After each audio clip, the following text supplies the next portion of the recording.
नमस्कार, फेरि पनि आज अर्को नयाँ भिडियोमा तपाईँलाई स्वागत छ। यति बेला म भेडाबारी आइसकेँ। गैँडाकोट हुँदै गैँडाकोटको दृश्य भने अघिल्लो भिडियोमा मैले देखाएँ र अब भने म अहिले आजको भिडियोमा भने अब भेडाबारीबाट अगाडितर्फ जाँदैछु। रजर हुँदै बेलडिहासम्म, त्यसै गरी 16 नम्बर हुँदै अनि सिजीसम्म पुग्नेछु र त्यहाँसम्मको दृश्य आजको भिडियोमा देखाउनेछु। भिडियोलाई अन्तिमसम्म हेर्नुहोला। हेरौँ बाँकी भिडियो।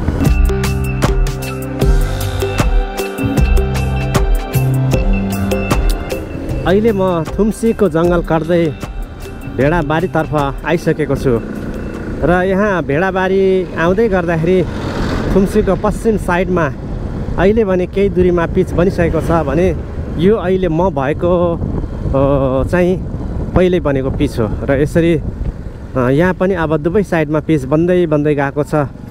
त्यसपछि अब हो यहाँनिर चाहिँ नबनेको अवस्था।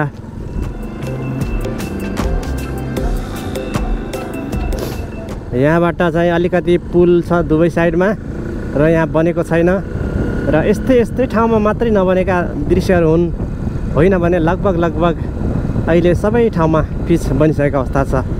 र कति किलोमिटरमा दूरीमा बनेको छ भन्दा एकैचोटि भन्न पर्दाखेरि चाहिँ 50 किलोमिटरमा अहिलेसम्म पिच बनेको भन्ने कुरा हो र आज म यिनै दृश्य देखाइरहेको छु। अब यसलाई नापिराख्नु परेन, खाली मात्रै कहाँ बनेको छैन होइन, त्यो दृश्य पनि मात्रै देखाउने प्रयास चाहिँ आजको भिडियोमा गर्दैछु। अब यहाँ भेडाबारीको मेन बजार एरियामा आइपुग्दा नपुग्दै यहाँ अलिकति अब 400 मिटर जति यहाँ यस्तो अवस्था छ। यहाँ हिलो बनाएको छ, पानी हालेर यहाँ बाटो बनेको छैन। यो बिग्रेको बाटो अथवा नबनेको भनेको यिनै हो। र यहाँ यो खासमा पुल एरिया हो। पुलको कारणले गर्दाखेरि अहिले यहाँ बनाइसकेको अवस्था छैन।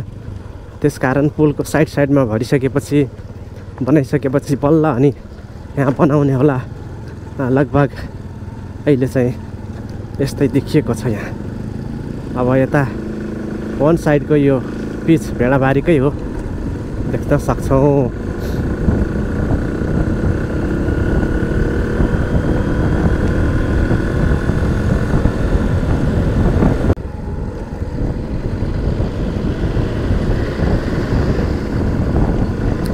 यो भेडाबारीको मुख्य बजार क्षेत्र। भेडाबारीमा पहिला एक साइडमा मात्रै पिच बनेको थियो उतापट्टि भने अहिले यताको साइडमा पनि पिच बनिसकेको छ, जसले गर्दा अब यो भेडाबारी पनि धुलो मुक्त भेडाबारी भएको छ। भेडाबारी चोक गैँडाकोट 11 मा पर्छ यो। अनि अहिले चाहिँ अब यहाँबाट अगाडि जाने भने पिच दुवै साइडमा देख्न सकिन्छ र अनि हर्कपुर अगाडि जोडिएको छ। यसरी दुवै साइडमा अहिले भेडाबारीमा पनि पिच बनेको छ, नयाँ पिच बनेको छ। यो हर्कपुरको एरियामा बनेको यो पहिल्यै बनेको पिच हो। हर्कपुरमा त निकै पहिला धेरै वर्ष अगाडि बनेको यो पिच हो, दुवै साइडमा बनिसकेको छ। अनि यहाँ फेरि डिभाइडर पनि निकै फराकिलो छ। डिभाइडरमा घाँस यसरी उम्रिसकेका छन् अनि साइडमा बिजुलीका पोलहरू मिलाएका छन्। नत्र भने यहाँ निकै पहिला निकै गाह्रो थियो, बिजुलीको पोलले गर्दा यहाँ पिच बनाउन पनि निकै गाह्रो थियो। एउटा दुईवटा अवशेष बिजुलीका पोलहरू यसरी पनि देख्न सक्छौँ, जुन अहिलेसम्म हटाउन सकिरहेको छैन। यसरी यो देख्छौँ बिचमा यसरी छ। र यो हर्कपुर हो, मुख्य हर्कपुरको चोक चाहिँ अगाडि छ। र अहिले म चाहिँ हर्कपुर आइसकेँ र आज म हर्कपुरको अवस्था पनि देखाइरहेको छु, जुन निकै वर्ष पहिला यो निर्माण भइसकेको।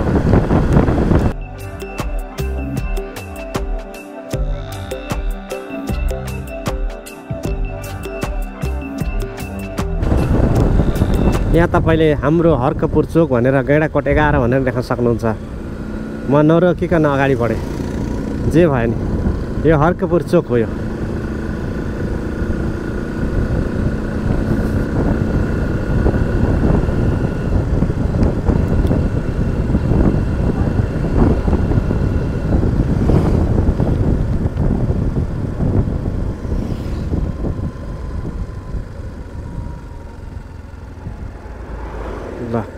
यो चाहिँ हर्कपुर चोक हो अनि यहाँबाट मालपुर मट्टीकुरी जाने बाटो पनि रहेछ हर्कपुर।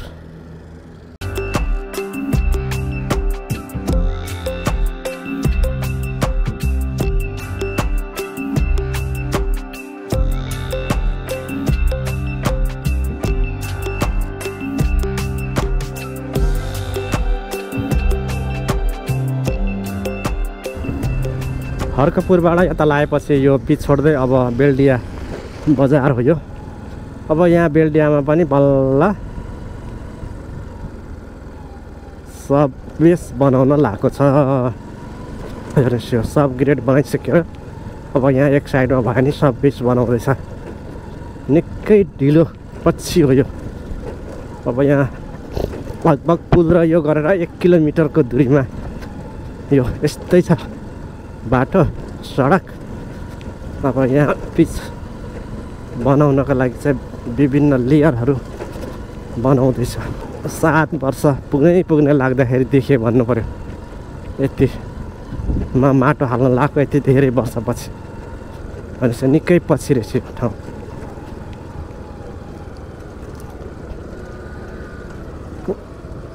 बेल्डिया बजारमा बल्ल सुरु हुँदैछ काम। त्यही हो।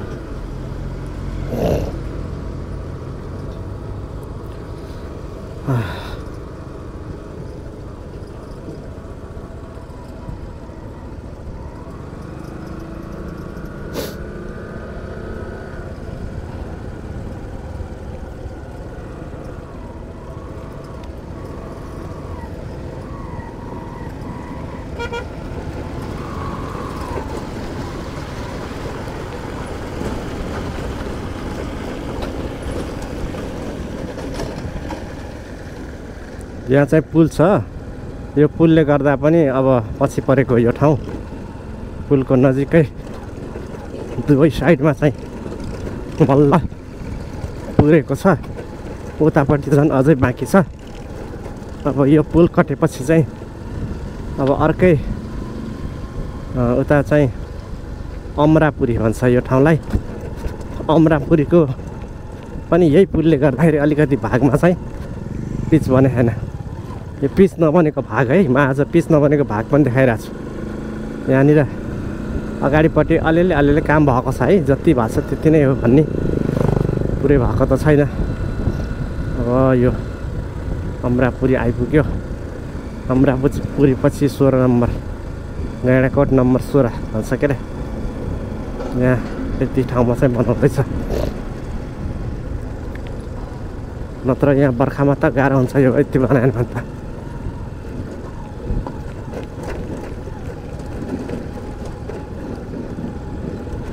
अमरापुरी अब यतापट्टि दुवै साइडमा यहाँ पिच छ 16 नम्बरसम्म। गैँडाकोट 16 नम्बरसम्म पिच छ।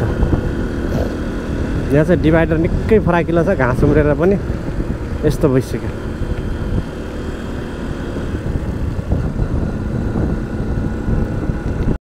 यो चाहिँ 16 नम्बर गैँडाकोट। यो त पिच त दुवै साइडमा बनिसकेको छ। यहाँ डिभाइडर सफा गरेको छैन। यति हो यहाँको चाहिँ अवस्था।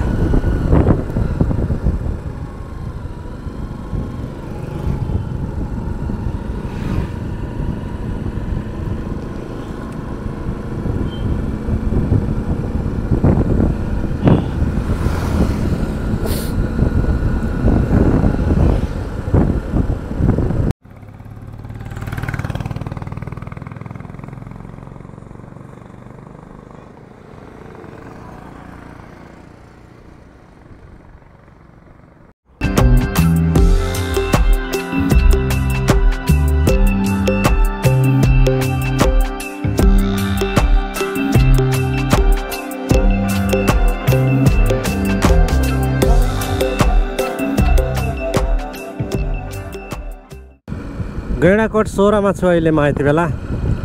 अब गैँडाकोट 16 कट्दा यता अगाडि भने बाटो सडक बन्दै गरेको देख्न पाइयो। फेरि पाइयो।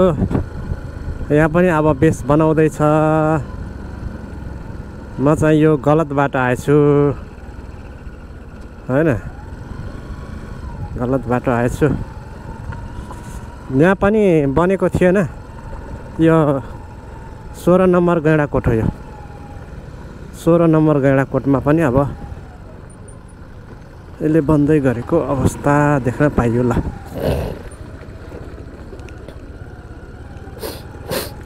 यस्तो छ यहाँ पनि अब सब बेस बन्दैछ अब सब बेस बनिरहेको अवस्था हो म आज तपाईलाई भेडाबारीदेखि यतातिरको दृश्य देखाउँदैछु यो चाहिँ अहिलेसम्म नबनेको एकदम थोरै छ नबनेको चाहिँ अधिकांश चाहिँ बनिसकेको छ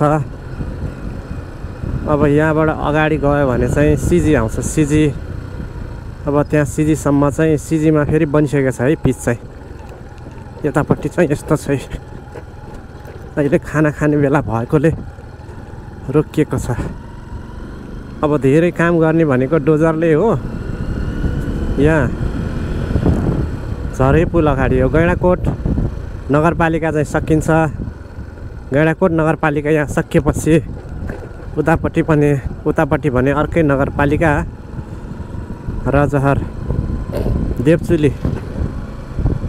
देवचुली कि दिव्यपुरी कुन नगरपालिका हो यो चाहिँ झरेको पुल चाहिँ ढलान भइसकेर पुरै साइड वाल चाहिँ उठाइसकेको छ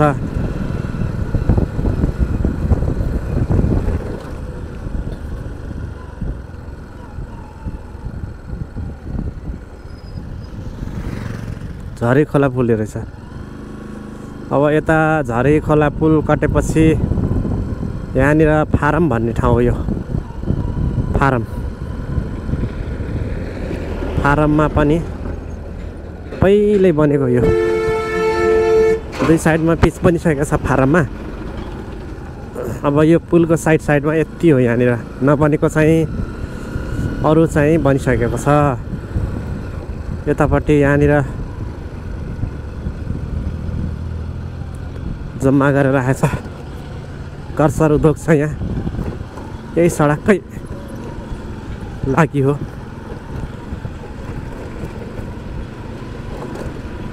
यो चाहिँ फारम भन्ने ठाउँ हो त काँटा पनि छ धर्म काँटा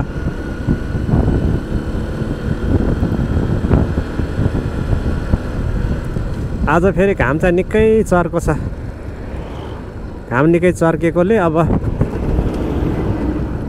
धुलो चाहिँ अलिअलि उड्छ जता नबनेको ठाउँमा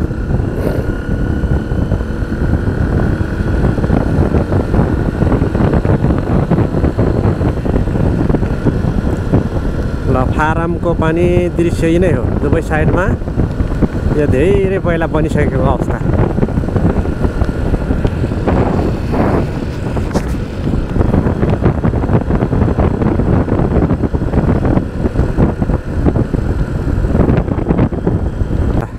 अब भने म यति बेला सिजीतर्फ लाग्दैछु यहाँबाट अगाडि भने सिजी रहेको छ सिजी टेम्पल र त्यसै गरी अहिले भने यो जुन देखिराख्नु भएको पिच चाहिँ बनिसकेको पिच हो केही महिना अगाडि बनेको हो र अब सहज बनेको छ यहाँबाट सर र यात्रा गर्न सहज भएको छ